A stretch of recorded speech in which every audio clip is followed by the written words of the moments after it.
or of any other kind of child. From the first day of class, my attention was arrested by the self-confidence that Maria Laura projected over the table. She was a warrior. She was armed with a vast arsenal of knowledge. She dared to share pieces of this knowledge, and even to question the reliability of their sources, but to present them nevertheless as probabilities. She opened herself before us with a fortitude that I could do nothing but admire and envy at the same time. I had never seen anything like her. Before then, the women I had had as points of reference were scarce and depressing. My mother hadn't died yet, but you could say she wasn't alive either.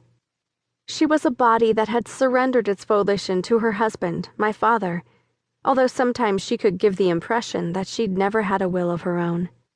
My father did as he pleased with her, and that generally entailed having a meal of gastronomical excellence on the table at 2 o'clock sharp, a meal always similar to the one from the previous day and to that of the next, a meal that would never forsake any of its traditional ingredients under the pretense of innovation with some modernity like soy sauce or sesame seeds.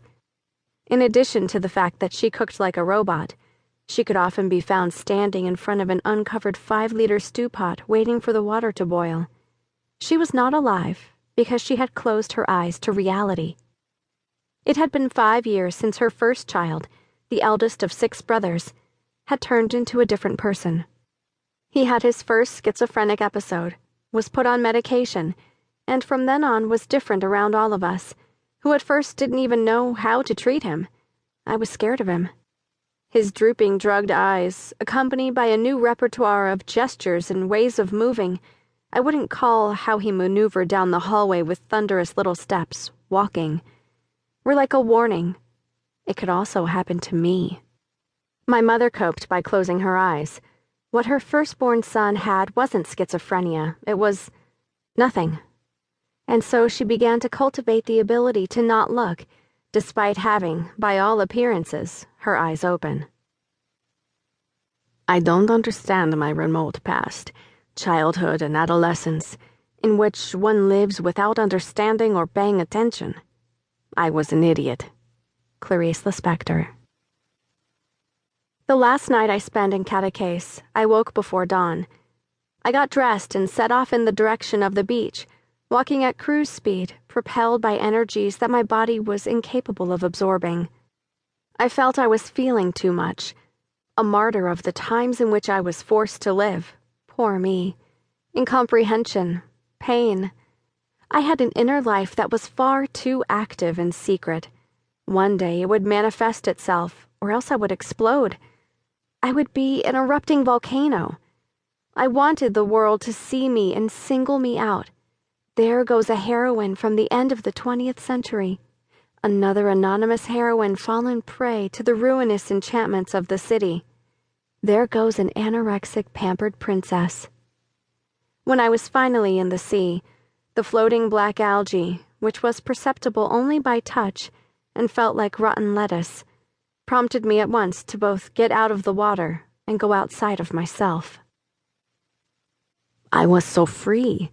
I don't know how to explain it, and excessively emotional. I would cry over anything. And I read like a crazy woman. Clarice Lispector. Like Clarice Lispector, as a bewildered teenager, I, too, was a weeper, which in Catalan they call una bleda. What reason was there behind my tears? Not much of one, to tell the truth.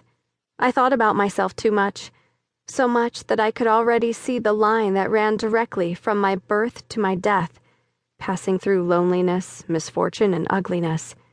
And suddenly I was crushed under the weight of my own coffin, although I had hardly lived. But the worst part was feeling like it was impossible to communicate what happened to me. I needed to do something, because my girlish body that refused to grow had a boiling pot for a head, and my older brother had already proven that what you have in your brain, a little pile of mental constructs that you yourself formed, can ruin you if it's not well anchored, well calculated, well structured. A drop fell. Who knows, from my wet skin onto my hand or from my forehead onto my chin. I went outside of my